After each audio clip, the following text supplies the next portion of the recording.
Hey everyone, welcome back to another episode of the Built on Truth podcast. I'm your host, Brett Wheelis. Today my guest is professional CrossFit Games athlete Eric Carmody. He's a Christian, he's a husband, he's a father, and as am I, he's a big fan of cats. So without further ado, Eric, welcome to the show. Me. So tell us a little bit about what happened to your arm. You look like Thanos from the Infinity Wars after this. We got to break the ice on this, right? So I got hurt. I had surgery 8 weeks ago, and for 3 weeks prior to that, I tore my rotator cuff, the supraspinatus, infraspinatus, teres minor, all completely tore off the bone, complete tears, and I also tore the HLG ligament, which is like the humeral, whatever. But basically, it's a complete tear. So I'm on the mend for at least 9 months. How'd you do it? Well, obviously I'm a CrossFitter, so I did it doing CrossFit, right? But yeah, I was just doing, so the CrossFit Open, that was starting about 9 weeks ago. It was literally the Tuesday before it starts on a Friday. I'm taking it easy, just doing some gymnastic practice. And I get up to a muscle up, and I fell through the rings. I heard a loud pop, and all chaos basically broke out in our household. Oh man, all chaos, meaning like with the kids or with your... So I'm at home, I'm in the backyard on the rings. I fall, I'm kind of yelling, it hurt. And my little boy's like, Daddy's hurt, mommy, Daddy's hurt. But my wife isn't home. It was Tori Deal was actually there watching our kids, and so Chris Deal had to come and like help me, take me to the hospital.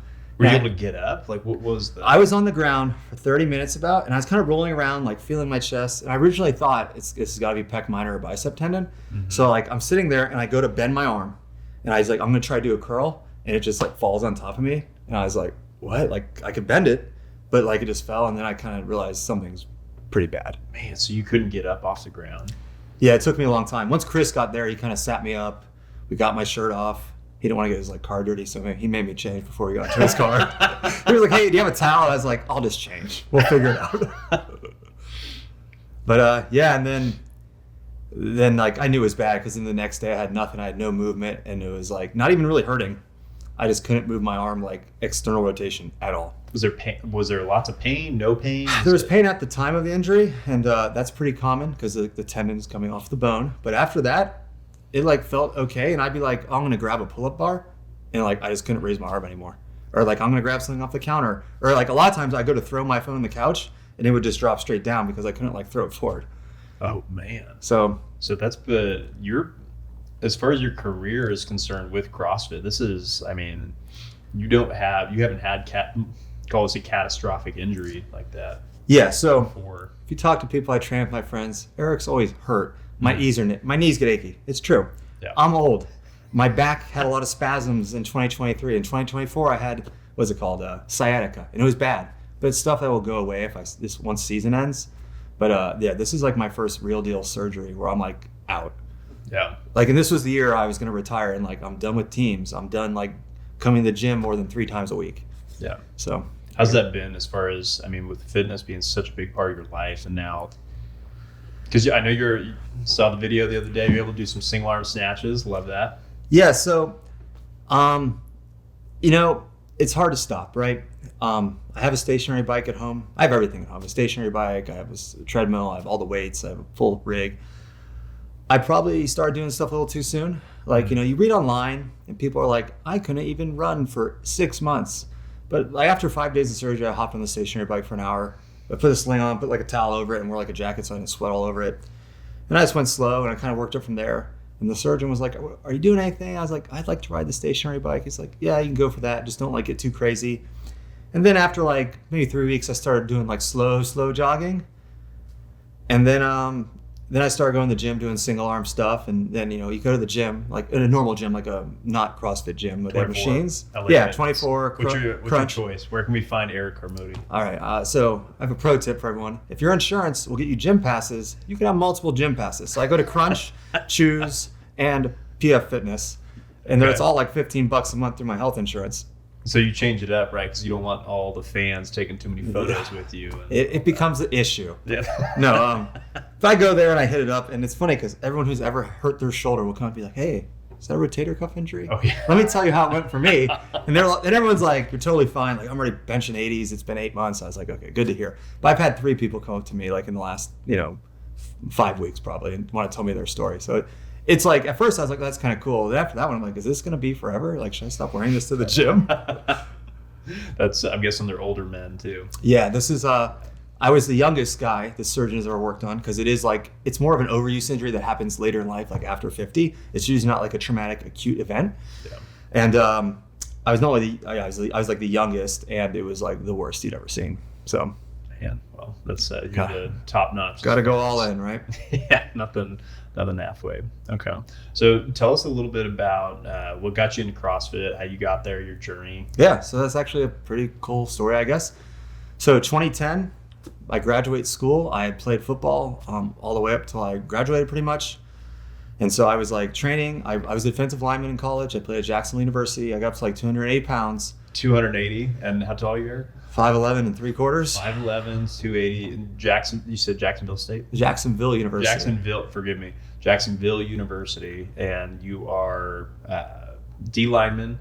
What is your training looking like? Was that D1? Yeah, D1 FCS school. So Jacksonville University is now defunct. They went out of business because they didn't make no money.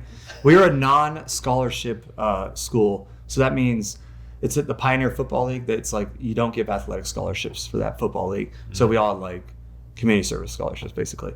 But it helped with funding. So anyways, at the time, yeah, I'm benching 3 times a week. I'm squatting 3 times a week. I do a lot of agility stuff. You still want to be fast. I was like pretty quick for my size because I was short.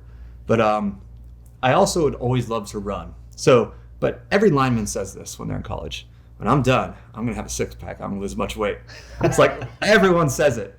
And I actually took that pretty much to heart. I started doing P90X. I did the diet. I did everything. And That's I lost, hard. P90X was like the real deal. It's how I got like in shape for CrossFit before I did CrossFit. Like, because then I lost 80 pounds or so. I got down to like 200. I did a second time and got down to like $190. And then I started running a lot because I even before I was heavy, like I went to college to be like a linebacker, but I was just too slow. So they're like, hey, gain weight if you want to play. And that's what I wanted to do. So I did. And so I'd always enjoyed like long distance running, and I kind of did that with P90X, and I kind of still lift heavy, but I lift heavier now, and then I'd be like, why am I doing this again? And I would just go to do more like circuit-based training. And basically I got down, I was at that time lifting just to look good, lose weight. And then, so I graduated from college. I'm done with sports. I'm done with school, which have been like kind of like your, like, you know, I don't know what to call it, but like that's like everyone's path, right? After college, like, what do? You get a job. But I got a degree in computer engineering, and I didn't like the job. Like, sitting at a desk 9 to 5 was not for me then.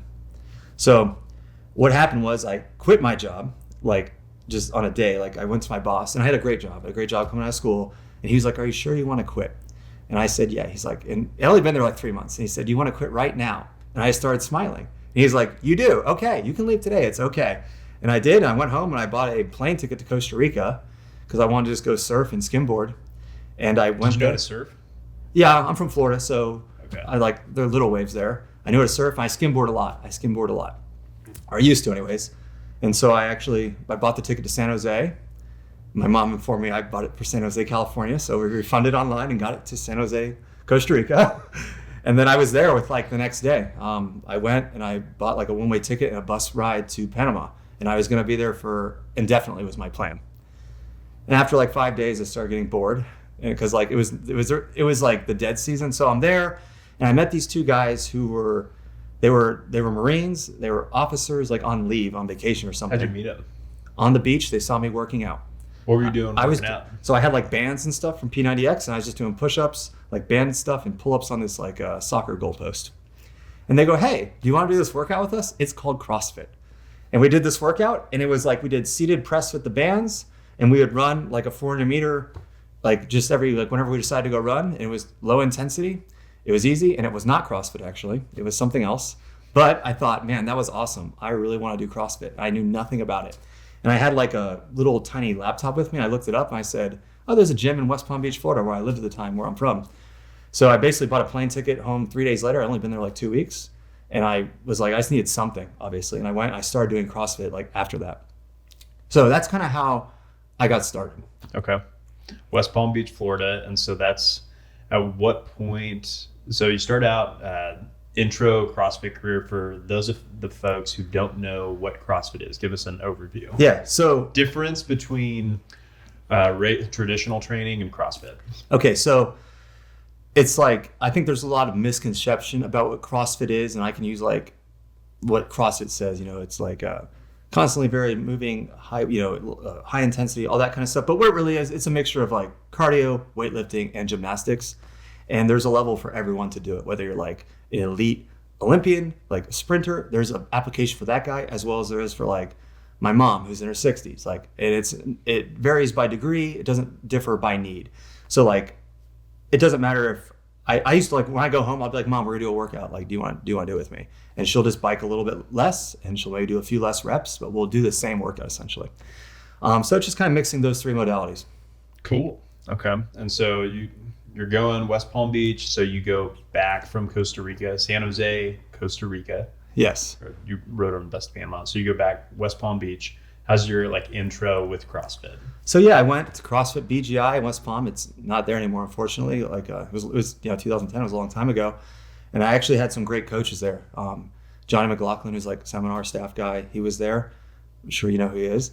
And then there's like Dana Lynch, Todd Lynch, who guys really, really good coaches who took a lot of care for me. And immediately I get in, I'm like a great runner, and I'm pretty strong still from football. And they're like, hey, you should compete. And I kind of thought, like, man, do I really want to commit to something? How long has CrossFit been around at this point?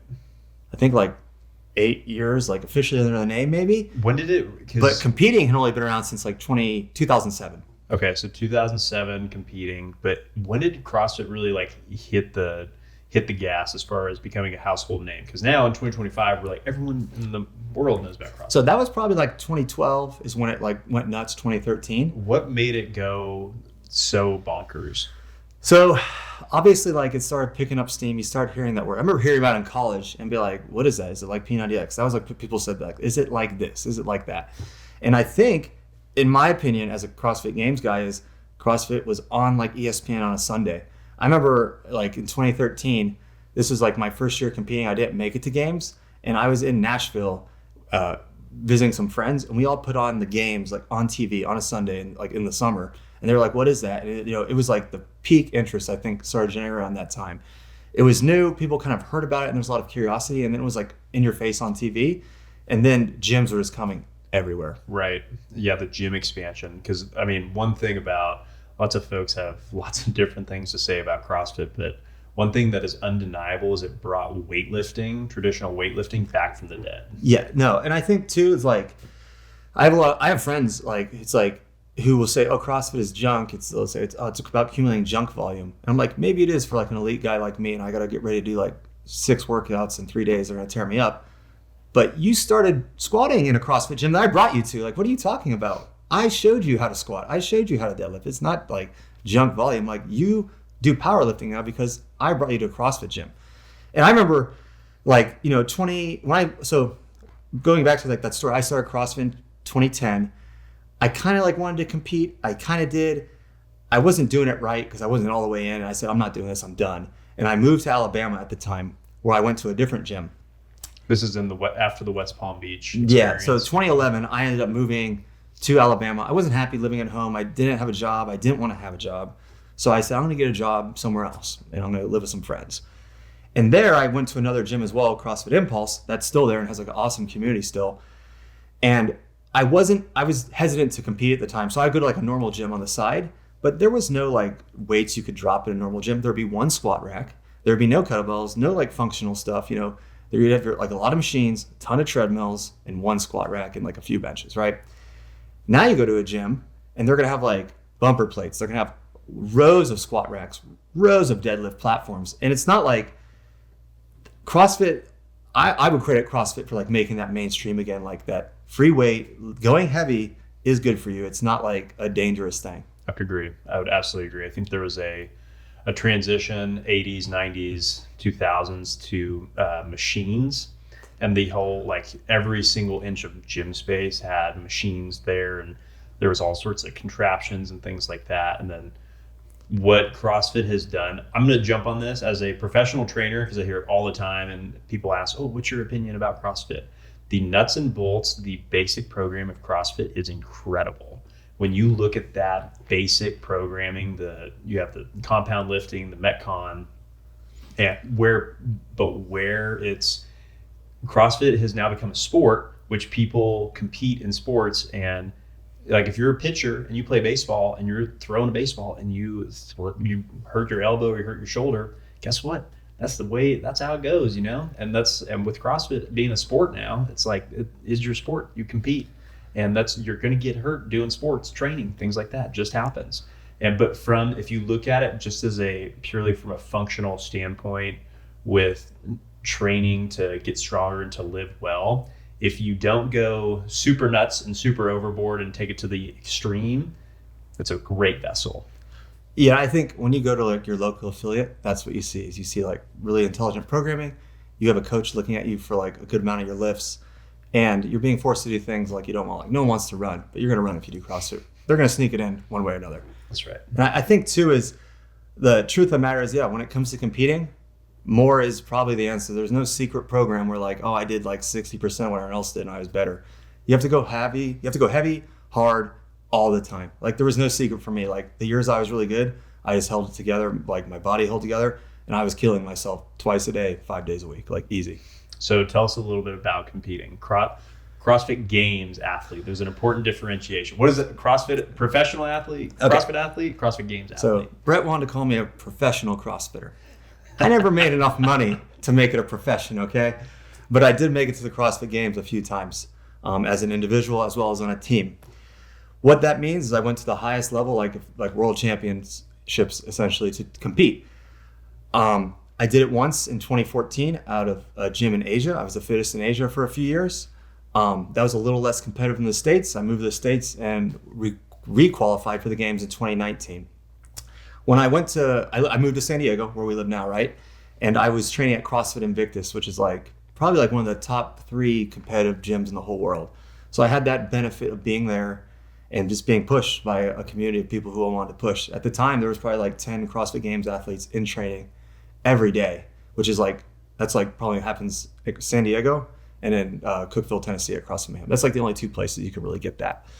And but yeah, it was about doing a ton of cardio, lifting heavy. My knees would hurt all the time. I was paying probably $1,000 a month on body work, just trying to hold it together. And when I could hold it together, I could be a little bit special where I could do things other people couldn't. Yeah. And the more you get into it, people say, oh, the 80-20 rule. You hear that in runners a lot. 80% easy, 20% hard.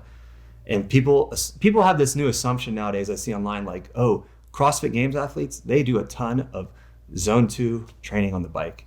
It's yeah, that might be a little bit true, but I do that after I've made sure I've done all my hard intervals. That's bonus work if I'm have free time, which I don't have anymore. But back in the day, I never did that. I was just hammering myself day in, day out. That's how you become the best. Yeah, and some days I hate it. Wednesday afternoon is where champions are made because you trained twice on Monday, twice on Tuesday. Wednesday morning is probably your easier session, and then Wednesday afternoon, you're going to wrestle on Thursday. Are you going to come in? Are you going to skip? Are you going to work out at home like a lot of people do at Invictus? And they see them at the beach. Or are you going to go in and do your hard running intervals? It really comes down to what's your habit of being able to hurt yourself in CrossFit. You heard it here. It's not fun. There's no secret recipe to success. Everybody, and so much of you have the zone 2. People use that for clickbait. I mean, 100%. You're oh, all CrossFitters. You throw the name on there for better, for worse. Oh, this is, you can use it as a negative point. You can use it as a positive point. This is why they're so fit and this and that. But there's no excuse around it. You got to put in the work. Yeah, it's become almost a little bit of a plague because I'll go to the CrossFit gym. I'll also do regular CrossFit classes. How is that going in there? People recognize you still? No. It's me. I'm I have no following. I'm probably one of the most accomplished guys at Invictus still. And you would never know by how I interact with people. I just go to the class, I show up. I've had people here, they say, Eric is the most unassuming person in the CrossFit gym. I just look like a normal guy, and then I'm out tearing it up. It's true. But I just do it because it's fun. But then I'll see people oh, I'm taking it easy. I'm just going to do zone 2 instead. It's well, you told me want to compete, and you're here just riding the bike for an hour. Do the class with me, and let's go hard. Yeah. If you really want to compete, zone 2 is not your entry point. That is That's like the extra stuff when you're just restless or something. Yeah. And your program is complete and you want more. Yeah. Yeah.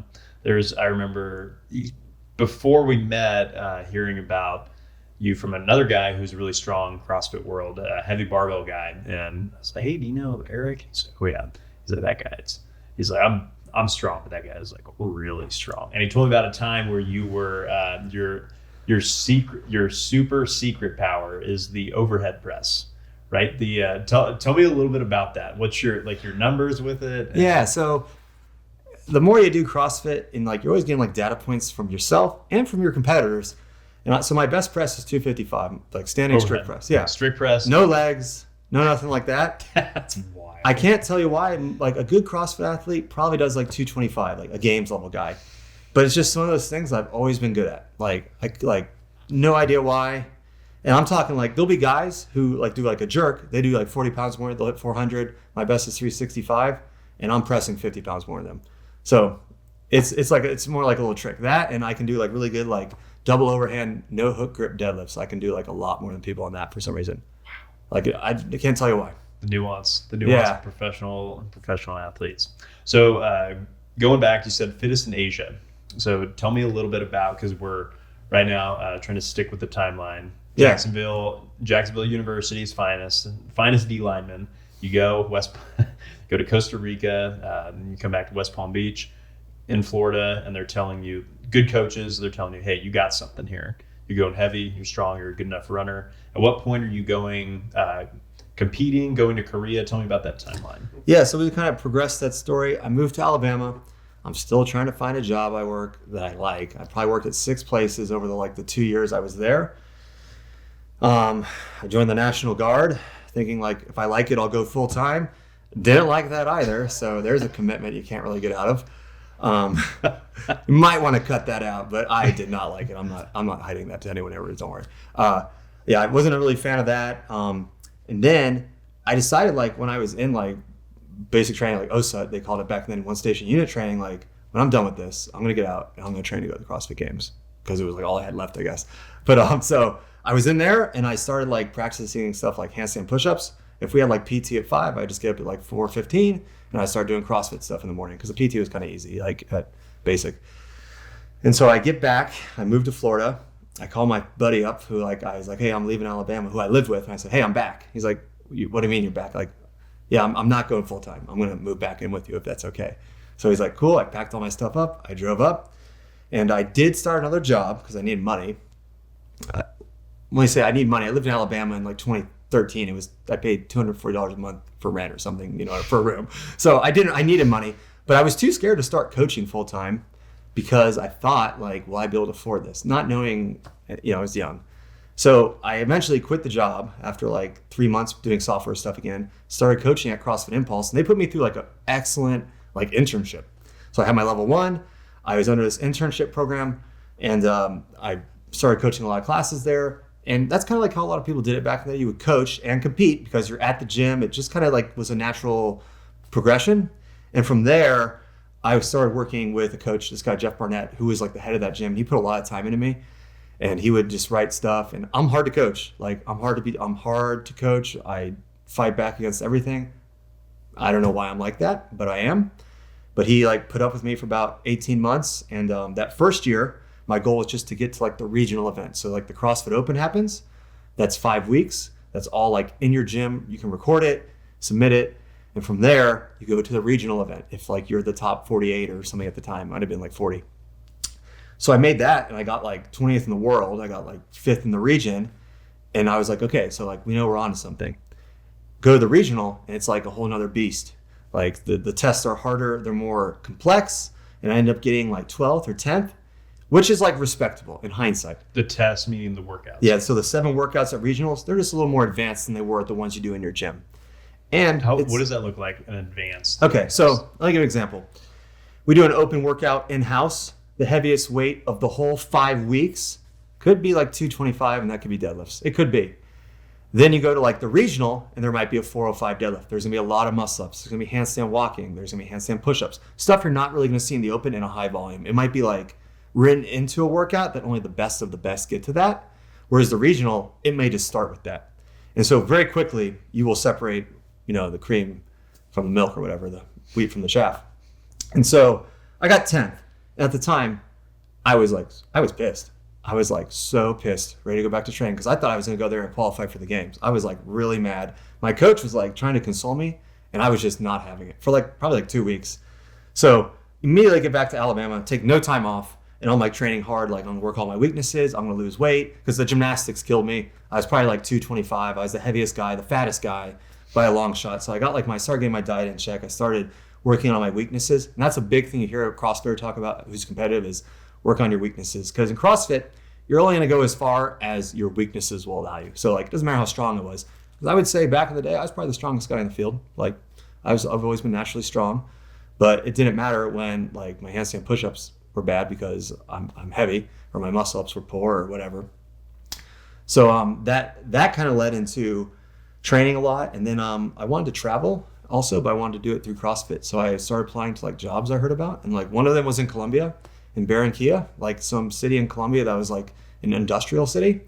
And the coaches were like, we want you to come here and kind of run some classes. And they were from Miami, but they were Colombian.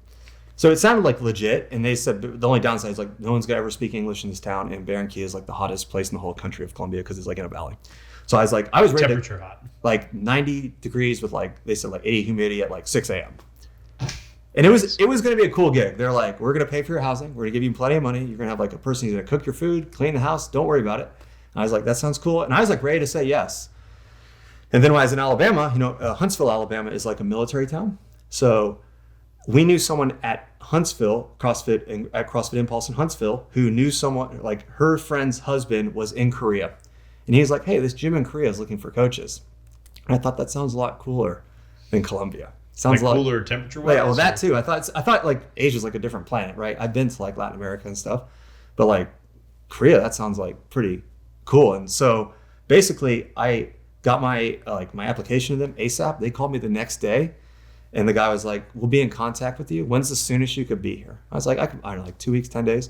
All right. I didn't hear anything for a month, and then out of nowhere, and since Korea is 14 hours ahead, I get a call at 10 o'clock as I'm getting ready to go to bed, and it's the manager of the gym, a totally different guy. He's from New Zealand. He's like, hey, mate, are you Eric? And I was like, yeah, who is this? And this is on Skype. So it's I see his face, he sees me, and I have no idea who's calling me. And he's like, yeah, it's me, Badja. And that's his nickname. I'm like, what is going on? His real name is Nathan.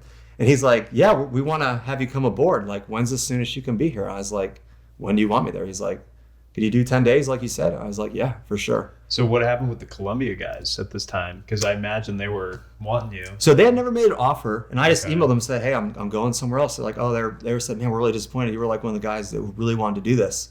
But they never made an offer. And it sounded like it was going to be a lot more work. Oh, okay. They were like, we want you to train all the coaches and start a new culture and do it all in English because we want that to be part of it. And I was ready to do it, but I also was concerned about training.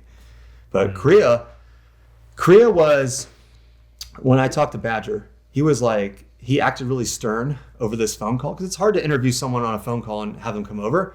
But when we got in the car, after a 14-hour flight, I get there, he picks me up, we immediately hit it off. How exciting. He goes through the rules and what they had some bad coaches essentially who took advantage of members, took advantage of just the lifestyle. How so? Advantage of members.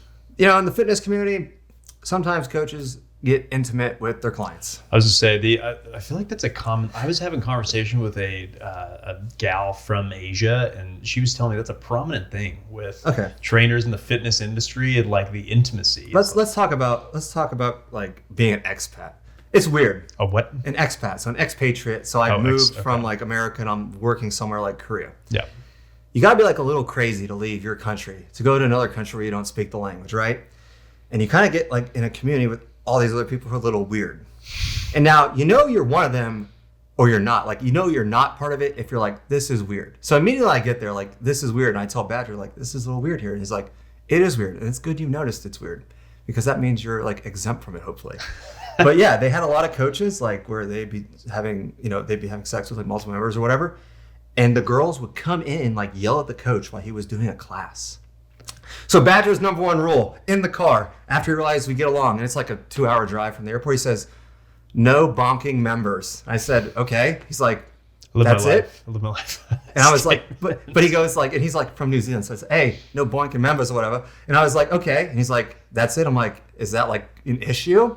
He's like, yeah, it has been. So yeah. And after that, he was like, and because all I wanted to do was do my job and train. That's all I cared about. I was easy. I did. And people love to drink out there too. Korea drinks more alcohol by like per capita than any other country in the world. Really? Beer? Beer and soju. It's like this Korean drink that like is super cheap. You know, it's a bottle is like 50 cents, or it was when I was there. And it's like alcoholism, being an alcoholic is like not a word they have. So Tuesday night, you'll see like ladies and guys puking at 8 p.m. like outside the gym and stuff. Who just drinking nearby. Like drinking is like really weird there. So are you a Christian at this point when you're going over there? No, I'm not. I'm not. So fast forward. So I'm sure that's going to interweave into it. But anyway, so you're here, Badger. You're just trying to train. You're just trying to be the John Wick. Like I'm not looking to pick up chicks. I'm not looking to really even travel, which in hindsight I kind of wish I had. I'm looking to get fit and go to the CrossFit Games. That's it. So man of focus. Yeah, and we get there, and guess what? When you just want to do your job and do it well, and you just want to train, you're pretty much free roam. So you know, I basically when it started off, and like I kind of knew there'd be a honeymoon phase. And that honeymoon phase never ended for me in Korea. Like I loved it until the very end. How long were you there? 4 years. Wow. So yeah, I worked. So and I can give you like a little bit of phase of this. So when I get there, it's 2013. The gym is booming. We've just been voted best gym in Korea. So people are like commuting like hours. Seoul? Yes, this is Reebok CrossFit Sentinel in Seoul, Korea. When I got there was one gym, and we had like 500 members, and it was like a tiny, tiny little basement. And that's like a huge amount of members for a CrossFit gym. So we had classes. How big are classes? So we capped them at 20. We sometimes let 25 people. And I'm talking like maybe 15 by 10 square meters or something. Like it's small. So 6 a.m. is our first class. Our last class is 10 p.m. We have classes all through the day with a little break in the middle of the day. So basically we had open gym at 10 o'clock that would have like 20 people just like making up workouts. To give you some reference on that, in Korea, is everyone jacked at this gym? No. It's like everybody's drinking too much. Yeah, like so. I've been told by most like Korean Americans is like if it fits the temperament of Korea because it's like short, it's intense, it gets the job done, it has like a good community aspect. But like the diet stuff, a lot of my members they would smoke like after they go out and smoke after the workout. A lot of people would show up drunk at the 6 a.m. workout like on a Sunday or a Saturday. So like they missed part of it in the drinking culture and that kind of thing, but it was very popular. And at the time, it was booming in Korea. Like trendy things in Korea are like, they're trending exceedingly compared to how it is here. I think there was like 60 gyms in Seoul when I moved there. Within a year, there was over 300. It exploded. We opened 5 gyms under the Reebok CrossFit Sentinel flag in the first year I was there. And I'm talking like, we were banking. Like I was told like $100,000 profit from this little gym in a basement. So what happened is more money gets on board. Like we started getting investors. We were like becoming a business. I think we had 13 people invest in it. We opened a gym in what was the equivalent of like the World Trade Center of Korea, like the International Finance Center. What year is this? This is like 2014 when it started going nuts. So it started going nuts 2012, 13. Yeah, and that's in like, and we tried to hop in and like, at the time between our 5 or 6 affiliates, we had more CrossFit members there than any other gym in the world. So like that was pretty cool. The downside about when something trends is eventually that trends will die. So when I was there, in the first year I was there, 2013, they knew I was a good athlete, but when I was hired to be a coach, not an athlete, I knew that. And Badger was really lenient with me. He was like, dude, we know you're good. You can do it. And then after the open, I think I'd done really well. And they were like, if you want to train like full time and just work 2 days a week, let's do that. And we'll get like the next 8 weeks just to train. And it worked out. And I ended up winning first place, took the only spot to the games out of Asia. It was me. And after that, I got like a ton of leniency because we have all these people coming in who are like wealthy businessmen. And what do they like saying? We have the fittest guy in Asia as our coach. Yep. So I got a lot of leniency, and there was a lot of like ego from them in a really weird way. So I kind of felt like I was like a puppet or something, or like a pet. Rich, wealthy people love to collect. They love to collect people for their organizations or for themselves. Yeah, and at that time, so all this money is coming in, and like the core group of us, like me, the guy Badger, the guy who's the actual CEO in the first year, this guy Cody, they kicked him out, like, because he didn't want to grow. He thought it was too fast. So, you know, more people put money in, so he had less share. He was done. And he just became like the head of personal training. And eventually he left. Like 2014, by the end of the year, he was gone. And he went and started his own thing with like Reebok because he had a good connection with the brand. Even though we were like a Reebok CrossFit gym, he was really the connection because they asked him to open a gym before he had even done CrossFit because he had like a brand and a following. So he was out. And then soon after, Badger was out. But at that time, I kind of wanted to go to the gym they were all going to, but I was getting paid so well. I was like, I'm just going to sit here as the wheels fall off. And then we knew it was coming. Like all our good coaches had left. We had expanded. We were paying like $55,000 a month in rent, it was said, for like that gym in the IFC building. And it was cool, but they didn't understand how like a gym worked. They'd be like, who's this? The wealthy business. This is the wealthy guys who are like making all decisions. They would say stuff like, we'll have classes at 2, 2:30, and 3, and they'll allow more people to come for more people to sign up. But it's like, those are dead times as it is. That's not going to generate membership. They didn't really get stuff like that. And they'd be like, we're going to offer yoga and a boot camp class and a weightlifting class. And in the CrossFit world, when that happens at your gym, it just means that there's less people in your like classes. So it's like if I have 40 people coming for 4 o'clock every day, now it's like I have like 5 for this class, 12 for that class. And it hurts the community. Yeah. And they didn't get that, and they didn't want to listen to anyone talk about it. So I just kind of wrote it out and knowing that it was going to end. And sure enough, it ended in a pretty interesting way, I guess we could talk about. So in 2016, I was caught by immigration for working illegally in Korea. And so what happened were you working illegally? Oh, yeah. They kept promising me a visa. Oh, okay. And they'd be like, we're going to get you an E4 visa, which is like an unusual job because I had a software background. Yeah. But that's also like a $75,000 visa. I didn't know at the time, but I was like, cool, because other people had it. Like one of the guys I had replaced, he had like a finance degree, and they got him something and said he was the CFO of the company. And he was just coaching, you know. So they had done weird stuff like that in the past, but they kept telling me. So what happened was, this is probably like the end of 2016, the beginning of 2017, the last year I was going to be there, and I kind of knew that. This guy comes in, Detective Cho, and he's like, hey, we want you to come in the police for like some questions. We think you've been working here illegally. And I'm not a Christian at the time, so I'm like kind of down to lie. Like, right? Like, let's be honest with it. And it was kind of like exciting and stressful at the same time. It was a new experience, which I was really open for in Korea because like, hey, worst case scenario, I get deported to USA. But so I go in and I talk to this detective for 8 hours. And in Korea, you don't have to go, but everyone goes. There's like, it's just how it is there. It's the culture. So like all my Korean friends are like, no, you have to go. You don't have to, but it would look bad if you didn't, so you should. So I go and they get me before the guy who, of all the money people, the guy who had taken over as CEO was a lawyer. And he was like trying to get a hold of me before I went. He never did. So I go there and I tell him my story is that I'm just here to train. I don't get paid, blah, blah, blah. And I just kind of say it's nothing. And he whips out like a folder this thick of documentation on me, like CrossFit coach Eric Carmody, Reebok CrossFit Sentinel coach, like CrossFit's Fittest in Asia Sentinel coach. Like there's video of me coaching. There's pictures of me winning with the Sentinel shirt on. Like he did his homework and stuff like that, you know? Detective Cho. Yeah, and I was like, and the way they do it is they give you a translator who's on their side. So she's trying to like get information out of you in English, and he's acting like he doesn't speak English, and then the guy next to him is taking notes. And that like, so I was way in over my head. So I kind of shake it all off, say, no, this ain't true. Like, you guys are crazy. I go back to my apartment, and then I get a call from the guy Lachlan, who's the lawyer, who is not the best person. And he's like, hey, we got to meet up with the immigration guy. We need to make a story for you. After I just lied something for 8 hours. So 2 days later, I go back, and my new story is this. I actually work for Reebok and CrossFit HQ in the United States. I only coach people who sign up for the CrossFit Games on this website, and here's a list of them. And it was like most of our gym. And Reebok pays my rent, and then I have a United States bank account with these fake pay stubs from CrossFit that I've so finally have from the guy Lachlan. And it was like a big mess. And it was such a lie that the guy next to him is like laughing because it's such a bad lie. You know, and I know it's a lie. And then I say, hey, let's take a break. Because then they do this. Hey, let's take a break off the record. Let's just be friends. And they try to talk to you. And I said, no, like obviously it's not true.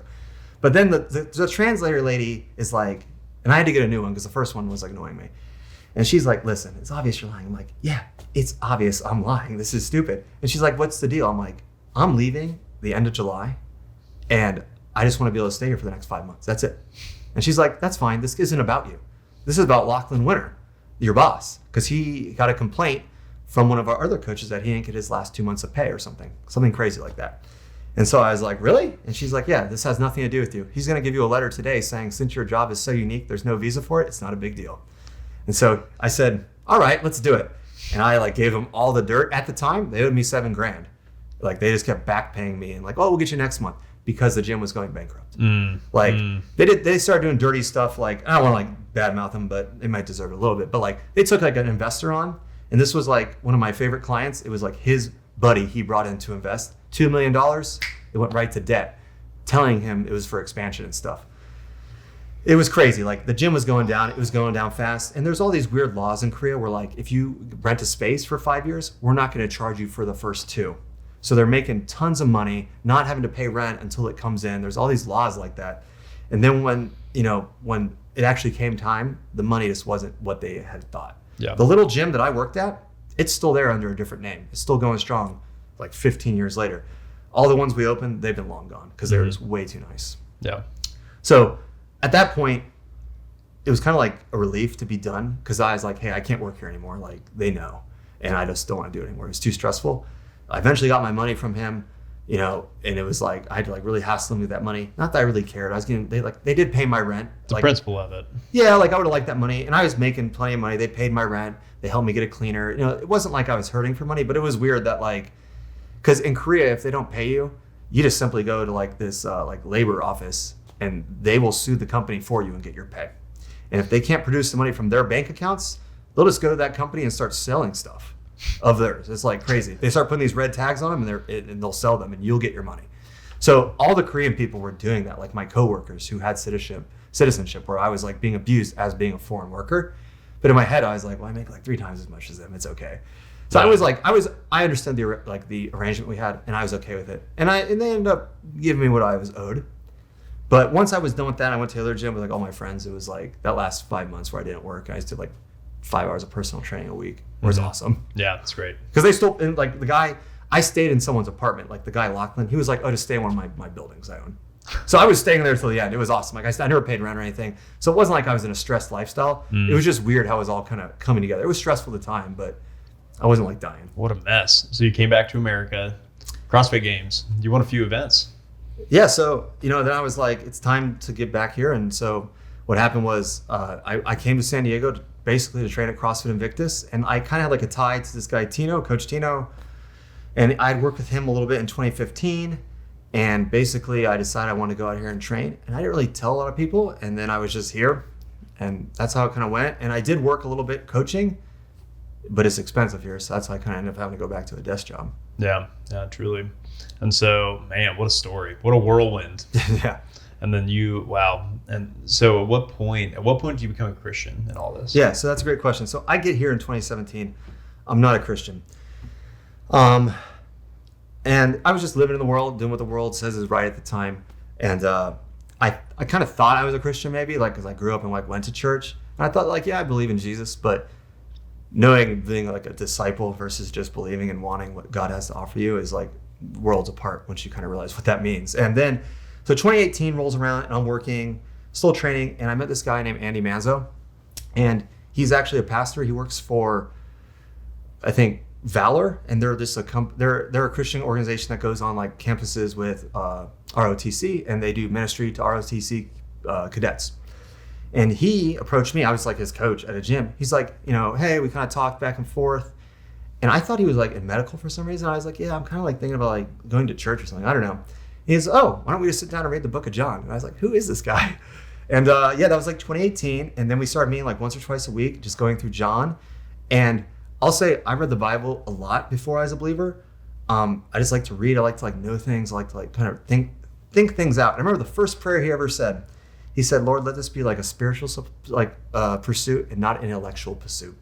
And I'd always read the Bible for like intellectual purpose almost, Be smart to like understand stories and history. Yeah, I like to understand it and like thinking like it did have value, like, oh, everything is kind of good. Like Buddhism has good, Christianity has good, like kind of like that. And thinking like there is good to this and stuff like that. But I was never like convicted of it. And then as my walk with him developed, we got to this point where I was like all about it getting to be, and I was kind of like, what do I do with my life now? Like I'm coach, like to become like a pastor, like what's the next step? And I was living with someone who I wasn't married to. And he was like, what are you going to do about that? That's where you have to start, Eric. And I was like, dude, I don't know. You're asking a lot of me. And he's like, I am. And I think I should. And at that point, like the Valor guy's asking. Yeah. And he's like, you're not living with a dude. Yeah, I'm living with a woman who I'm not married to. Like I was dating at the time. Yeah. And he's like, what are you going to do? Yeah. And I remember like that conversation. I said, dude, I don't know. And then as time went on, I felt a lot of conviction about my lifestyle. And around like 2019, I was kind of going to a church up in like Del Mar area. And it wasn't like a great church or anything, but it was Bible based, but it was more like anecdotal kind of stuff, like how to live your life according to the Bible. But at the time it was working for me. Like I was reading it a lot. And then they had like a guest speaker who like gave an actual like expository style preaching on the prodigal son. Mm-hmm. And I think the part when he got to is in Luke when Jesus talks about the 99. And I realized I was not the 99. I was the one. Mm-hmm. And I was like totally broken. Like, what am I doing with my life? Like I'm living in sin. I was the one that Jesus like set it like his time aside to find me, and I'm just throwing it away. So from there, I told the girl I was with, like, hey, I can't do this anymore. I'm gonna sleep in the den. And she didn't get it at all. You know, she was Korean. Like we moved here together, and like she was like freaking out. And I was like, I can't do it anymore. We can't like do this. I had all these rules all of a sudden. And I said, I just can't. And we broke up pretty much on the spot. And we had to live together for like the last 8 months of our lease. It was probably the most mature thing I've ever done. Like having to like live with someone who like hated you, and you couldn't like, I didn't want to be mean back or anything. You know, it was like, I knew it was a lot to do to someone, but it was like, it had to be done. And then from there, like I wanted to be different. And then I was still training and stuff. But at that point I knew like, I didn't want to base my life like just around like being fit and stuff, because there wasn't like, I was getting older obviously, but there just something wasn't going to add up to that. Right. And so I was kind of like, do I become a pastor? Like, what do I do? And lo and behold, like God blessed me like miraculously, because now I work for Turning Point for God, for David Jeremiah's like online ministry, his stuff like that. And just kind of like, where am I going to end up? And that's how I met my wife. I was like, the most important thing for me is going to be finding a godly woman, because I can't do it with like a lukewarm Christian, because I used to be like lukewarm. Like I need someone who has the right faith that I'm looking to have and stuff. And that's how I met Haley. Was like, I said, hey, like the first thing we said, I was like, I really like fitness. I like all this stuff, but like Jesus Christ, my following of him is number one, and it has to be. And she was like, that's perfect. I was like, oh. Yeah, Haley's rock solid. Yeah. And it really inspires me to be rock solid as well. Like I got to make sure I'm like reading and leading the right way. And it's like such a great inspiration. Truly being married to a godly woman makes me more of a man than I could ever be solo by myself. True, right. Dude. It's truly, the mark of the woman that you marry is the mark of the man that you are. And people may agree or may disagree with that, but being married to Chelsea, you being married to Haley makes me and it makes you such a much better man for the Lord, for our families, for these women, because you have such a high caliber of a woman that you're married to. Is like you can't be a weenie. I can't be married to Chelsea. You can't be a fool. You can't be any of these things. Yeah, no, it's been like the biggest blessing. Like I always thought like I lived my whole life like for me until like 2 years, and then I'm rewarded by having like this awesome wife. Like I don't deserve that. Like, yeah, who am I? Crazy. Yeah. You know, it's crazy. It like blows my mind every day. I go to 2 Samuel 7:18. Who am I, Lord, and what is my house that you've brought me this far? It's when David goes into the temple after Nathan the prophet gives him the prophecy of like, you're going to have, like, Christ is going to come from your lineage, and the fact that he's like, who am I and what is my house that you brought me this far? And that's how I feel every single day, like the attitude of gratitude. And I mean, being married to a spectacular woman. We have 2 kids, and you got another one on the way here shortly. It's like, oh my gosh. Yeah. Like, I think a lot about when I think of like all the stuff I have is like the parable of the talents. Like, yeah. And like, I've been given so much. I better be ready to take care of it. You know, I think that's like, people probably think like, I used to think like when I read that before I was saved, I always thought of it like in terms of money and possessions, but it's like your family And like, your wife is like your greatest responsibility is like discipling your children. Like, hello, that's like my great burden, is now that. Yeah, truly. Amen. There's so CrossFit Games, you get to a pretty competitive point. Fittest man in Asia 4 times. You go, you let her rip. You're the man. And it was like, so in 2019, I qualified again. It was a 5-year gap. And in those years in Asia, I was doing well, but I wasn't doing well enough to qualify to the next level. And I was like disappointed, but I always kind of held that faith. So in 2019, I have all this great accomplishment. I've done what I wanted. I've got like a really good job again, like back in the desk job, doing like part-time that's flexible so I can still train. But all that became really like, who cares to me once I started like following the Lord. I was like, that's great, but that's not like what I'm gonna remember about this year. I'm gonna remember like the hardship I went through, that God would have me find him, that it wasn't like all these exterior things that people would say like, that's an amazing achievement, right? Amen. That's what I always think about that year, even though like that had a lot of changes. Culmination, yeah. Yeah, and then like the next year I met Haley, and life is the same, but it's changed in like such a way that I didn't think I'd be happier than the second time I qualified for the games, like ever again. Like I'd waited what felt like an eternity, 5 years in between. Wow. And now I think in hindsight, like obviously like God had it work out in his perfect way. I wish I was 24 and met Haley. Like who cares about me like running around the world trying to find something that was never gonna fill me? Yeah. And because CrossFit was my God, absolutely. Yeah. Absolutely. Tell me a little bit about that. I feel like it's very easy, especially when you're pushing your body for every single thing that you possibly have. And it's easy to make an idol out of these things we hold so dear to us. Yeah, I used to say like, I always like to talk it up in the gym with the guys. I say like, this body pays my bills. I'd always say like, I'm at this gym in Asia because I am the king. I'm the king of Asia. Like, let's get down to it. That's all. I always say something like, I go to the competition. It's always in good nature. But like, I remember the first year I made it to the games in 2014. This other guy, Mike Mogard, who's like good, solid Christian guy. He was wearing like his games gear from the year before. And I said, hey, let me see those shorts. I want to get me some of those real soon because I wanted to beat him. But like now in hindsight, man, I lived like a weird life. Like in that aspect. Well, let's say this. I lived a life that was like totally looked upon as a good thing by society. Mm-hmm. Like this guy trains hard. He's going to win. He's a champion. He beats people. Like that's not a godly life. But it's a worldly life. And it's like people applaud that. They love that. And then coming from that and like trying to tone it down, I prayed a long time, like, God, take this desire from me, God, because I don't know if I can. And he's done it like gradually. And some days it's faster and slower. But as I've gone older, reality sets in. I'm getting old. Like, and amen. And thank God. Because if I was still like young, I'd probably still want to compete and like worship myself. But as I've gone older, I've kind of been able to talk about Jesus to like a few people at Invictus. I've gone to be like on teams now. It's a little less competitive with other young guys and like kind of almost be like a mentor and just kind of like show, I want to lead by example. Like this is how you got to put out every day if you want to really do this.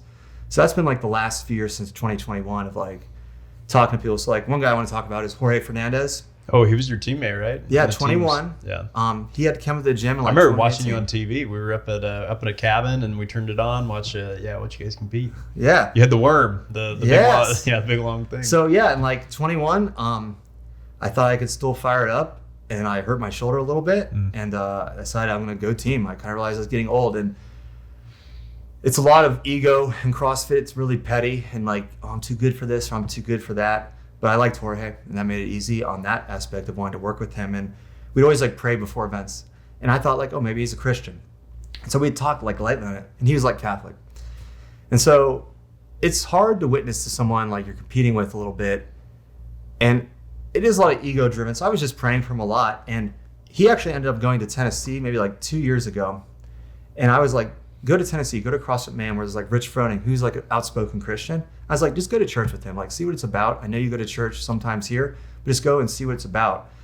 And so like I was praying for him a lot. We'd talk, and he was kind of getting into it. And then like out of nowhere, like 6 months ago, he's like, dude, I totally get it. I'm like saved now. Like I'm a Christian. I understand now. So like it took, it felt like the whole time along, I was like, man, I'm doing a pretty poor job like witnessing to this guy because I'm still like crass. I'm still competitive. I still want to win.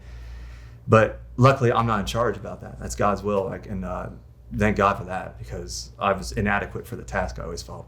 Yeah, amen. And Jorge, and look at that. And God put you in the exact right place, right time. Plan A, baby. Yeah. There's no plan B. You know, there's a lot of Christians in the CrossFit space.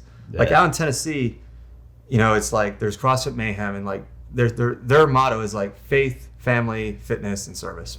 Mm-hmm. Faith being the first of those. And Rich Froning has like a great story of like, basically he competed, he had like a failure, and he wanted to quit. And his like cousin came up to him and was like, basically said like, what do you believe in? And like, what are you doing this for? And he kind of like got him reading the Bible, and that's how it kind of came to be. And then Rich has used all his like his image and stuff to glorify God, which is pretty awesome. And so then like I've always wanted to go to Mayhem simply to work out with other Christians, because in San Diego it is lacking. We're in Southern California where, you know, Jesus is not a good person to these people. He's not God. He's just something that people generally hate, right? I don't think there's any like hiding that. And when I say like I'm a Christian to people, they want to scoff or say like, oh, you believe that? Like I remember one time we did like a fitness thing for Easter, and they're like, oh, you're gonna nail yourself to like a box and jump on it or something.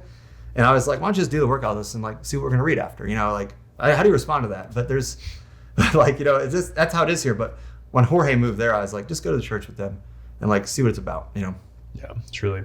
So much of this, I mean, you're nailing it, Eric. It's an honor to have you on the show. When we first talked about starting this podcast, me and Eric, whenever we were working on it almost a year ago, give or take 9 months ago. But Christian men get a bad rap.